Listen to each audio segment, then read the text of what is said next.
Fomos chamados, fomos salvos, fomos regenerados para um propósito eterno de Deus. É para o Senhor, não para nós. Em 2 Coríntios capítulo 3, nós estamos aqui no terceiro estudo sobre esse assunto preciosíssimo.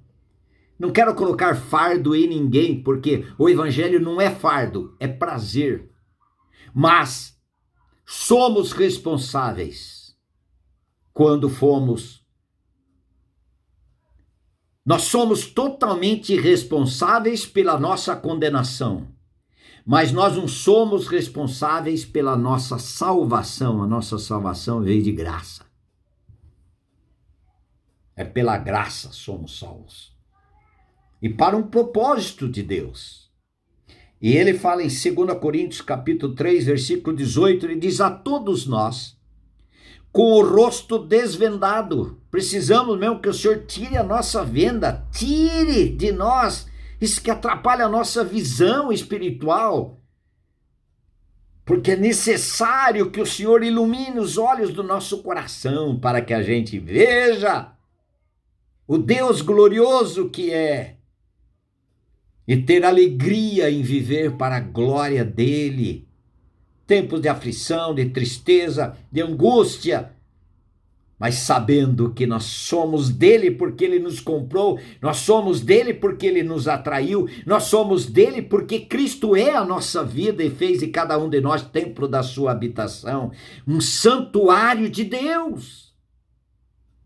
Você sabia disso? Que você é santuário de Deus?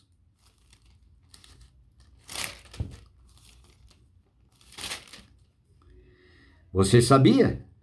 Então nós precisamos saber que nós somos santuários de Deus.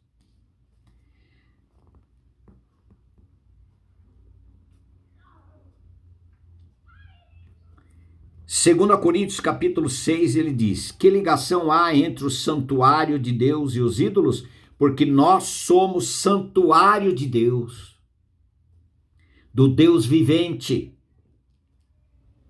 Como ele próprio disse: habitarei e andarei entre eles, serei o seu Deus e eles serão o meu povo. Que coisa linda é essa? Você sabia que você é santuário de Deus?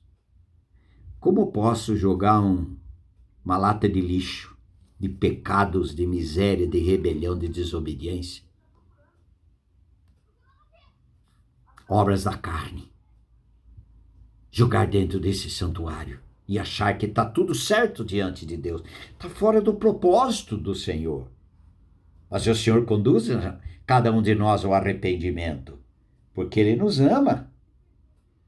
Olha o livro de Hebreus capítulo 3. Capítulo 3, ele diz: por isso, santos irmãos, que participais da vocação celestial, considerai atentamente o apóstolo e sumo sacerdote da nossa confissão, Jesus.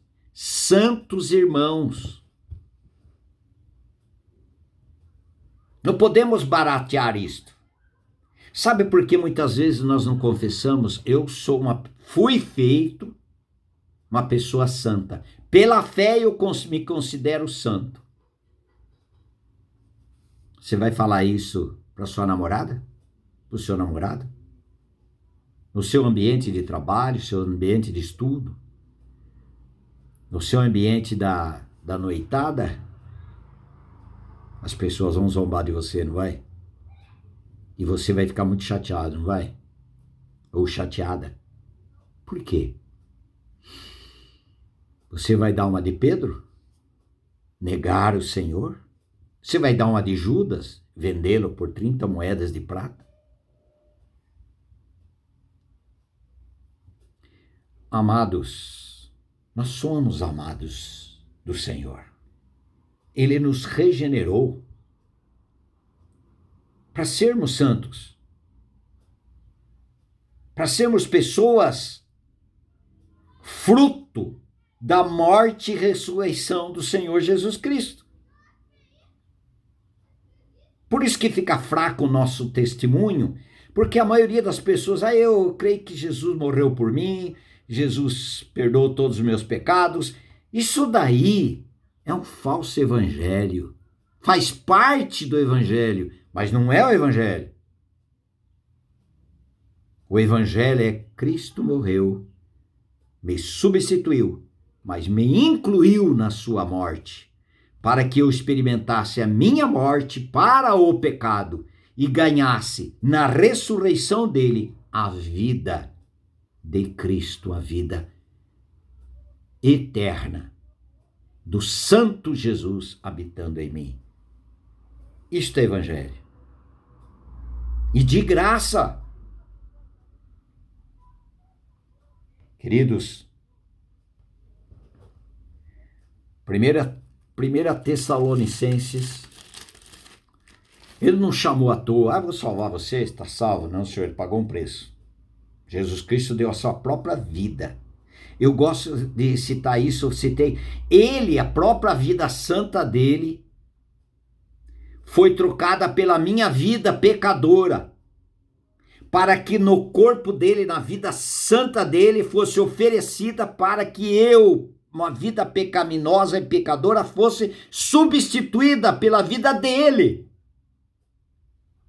Para que eu pudesse dizer, Gálatas 2:20, já não sou mais eu que vivo, mas é Cristo que vive em mim, porque eu estou crucificado com Cristo. Se eu não for crucificado com Cristo pela fé, eu não tenho vida de Cristo na ressurreição, queridos. Não se engane. Ninguém nasce de novo se não morrer. Se não houver morte em nós. E Cristo foi a morte, não a morte dele, mas a minha morte.